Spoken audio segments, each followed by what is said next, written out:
Bonjour, alors tout d'abord une petite question rigolote de Cyril Hanouna. Depuis combien d'années n'avions-nous pas eu droit à la question coquine de Jean-Luc Reichmann? Donc il faut juste savoir que j'ai l'impression que les équipes d'H2O, la boîte de prod de Cyril Hanouna, ne regardent pas les 12 coups de midi, puisque sa réponse était 10 ans, sauf que bon, des questions de coquines, il y en a très souvent, et même l'année dernière, donc en 2019, j'avais fait une vidéo justement où on parlait de la question la question 1, la question coquine, et même j'en avais même fait un t-shirt que la production des 12 coups de midi m'avait demandé de retirer de mon site, ce que j'ai fait, même si je suis allé vérifier la question la question 1, la question coquine n'a pas été déposée à l'INPI, mais ce n'est pas grave, donc voilà. Donc il faut demander aux équipes des 12 coups d'H2O de regarder un petit peu plus les 12 coups de midi.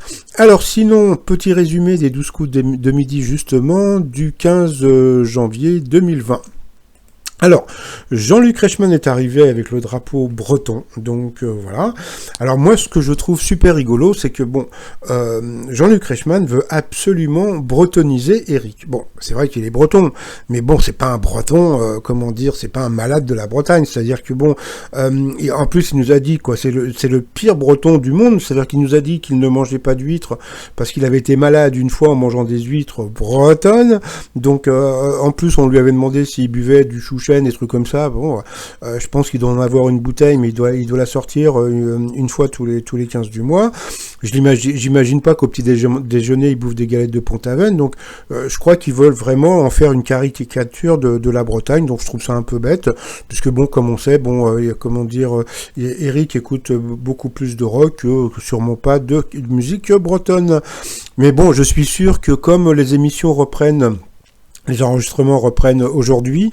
Je me demande si le groupe qu'on entend tous les midis ne va pas faire une petite apparition dans l'émission. Alors, on envoie la première question. Qu'est-ce qu'on ne connaît pas dans un roman anonyme? Donc, bien sûr, le nom de l'auteur. Après, vous aviez donc Élyséa, qui était assez timide. Vous aviez Laurence, qui était très sympathique et qui était une défenseuse des animaux. Donc, voilà. Et puis, vous aviez la star de la matinée. Donc, c'était Quentin des Vosges, donc voilà, donc je vous en parlerai un petit peu plus tard. Donc pour Élyséa avec un Z, en octobre dernier, à quels animaux invasifs la ville de Madrid a-t-elle décidé de s'attaquer? Donc c'était les perruches. Pour la sympathique Laurence, quelle école de cuisine implantée à Saint-Lô en Normandie propose depuis 2012 une formation unique en France? Donc c'était la Kebab Academy. Donc Jean-Luc Reichmann a dit que ce serait marrant qu'il y ait un rock kebab.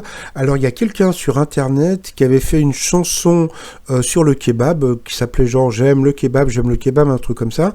Et le kebab, c'était juste derrière chez moi en plus. Donc il faudrait que Jean-Luc Reichmann se rappelle de cette chanson.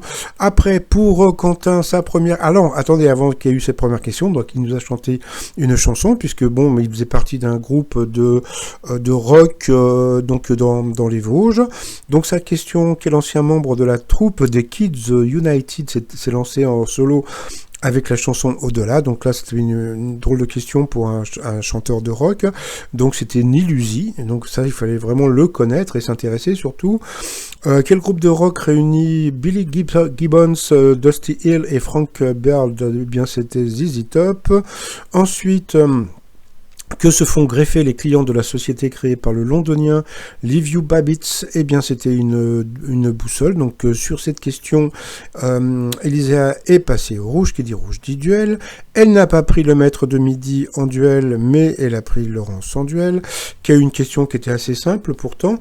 Quelle est la langue maternelle d'Einstein? Donc bien sûr c'était l'allemand, donc je sais pas pourquoi elle avait dit l'anglais. Voilà. Ensuite Élyséa, Eric et puis Quentin se sont retrouvés en coup par coup. Et puis c'est Élyséa qui est passée donc d'abord à l'orange. Ensuite Z nous a chanté une chanson, je sais plus, Les Moulins de mon cœur de je sais plus qui. Et puis Quentin a chanté aussi une chanson de Brassens, plutôt à la guitare, mais c'était plutôt Jean-Luc Reichmann qui a chanté. Et puis en plus après, ça a encore été Élyséa qui est passée à l'orange, donc au rouge, qui dit rouge dit duel. Elle n'a toujours pas pris le maître de midi en duel, donc elle a pris Quentin, bon, qui avait une question assez simple aussi, hein, quel type d'œuvre le festival d'Angoulême pardon, est-il dédié? Donc c'était la bande dessinée, donc bien sûr. Donc voilà. Ensuite, eh bien, Quentin et Eric sont retrouvés en coup fatal. Alors au début, il y a eu cette question, quel département porte un nom signifiant petite mer? Eh bien, sur cette question, eh bien, comment dire, on a pu voir que Quentin a gueulé parce qu'il a trouvé que quelque part c'était un peu dégueulasse, parce que bon, c'était le Morbihan, donc comme on sait que Eric est du Morbihan aussi, donc bon, il a trouvé que c'était vraiment très injuste, et donc il n'était pas, comment dire, il avait vu donc 4 émissions, parce que bon, il regarde pas trop la télé, et donc il connaissait pas vraiment le concept, et surtout le concept de donner des questions faciles, comment dire, au maître de midi, donc bon, il a un peu gueulé, bon après lui aussi il a eu des questions faciles, mais bon, c'était une, comment dire, une scène qui était assez rigolote. Et puis bon, bah à la fin, donc voilà, donc il a perdu. Bon, il restait quand même pas mal de temps pour le maître de midi. Petite poignée de papates, et puis après, comment dire, Jean-Luc Reichmann lui a offert une gourde, il nous a sorti la phrase du siècle, quand Jean-Luc Reichmann lui a dit « Allez, je vous offre une gourde », et puis, donc je crois qu'il a répondu « Oui, on a tous une fille dans notre vie », donc voilà. Après, par rapport au coup de maître, eh bien, ça commençait par une question hyper simple. Quel personnage tente de dévorer le petit pousset? Donc bien sûr, c'était l'ogre. Et puis bah comme je vous ai dit hier, donc comme l'étoile mystérieuse va être trouvée assez rapidement, eh bien bon, pour faire durer un petit peu le suspense, on pose des questions un peu plus difficiles. Donc voilà, avec quelle sauce les légumes d'une salade russe sont-elles liés? Donc il a dit la vinaigrette, c'était la mayonnaise. Et puis ensuite, de quelle série Tommy Shelby est-il le héros? C'était Peaky Blinders. Donc voilà, donc puis après à la fin, comme Dumbo, quelle partie de son corps complexe énormément Kristen Stewart? Donc bien sûr, c'était les oreilles. Donc il a gagné que 100 € à partager avec la cagnotte.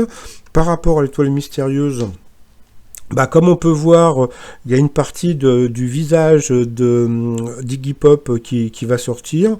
Donc je pense que bon, que l'étoile sera trouvée normalement peut-être après-demain, puisque bon là il reste comment dire 7 cases, mais bon je pense que demain ils vont en trouver encore 3 ou 4, ils vont lui mettre encore des questions un petit peu plus difficiles. Et puis bah voilà, donc c'était très sympathique que Quentin soit venu, parce que bon bah il était sympathique, il était drôle, et puis bah, j'aurais préféré qu'il gagne, non pas que je n'aime pas, comment dire, Eric, mais bon, je trouve que bon, peut-être que Quentin avait peut-être plus besoin d'argent que Eric. Et puis bah pour finir, donc le t-shirt ours polaire en hommage à Ségolène Royal qui s'est fait virer des pôles, donc voilà. Et puis bah sinon, je vous souhaite une très très bonne journée, et puis bah je vous dis à demain, bye bye.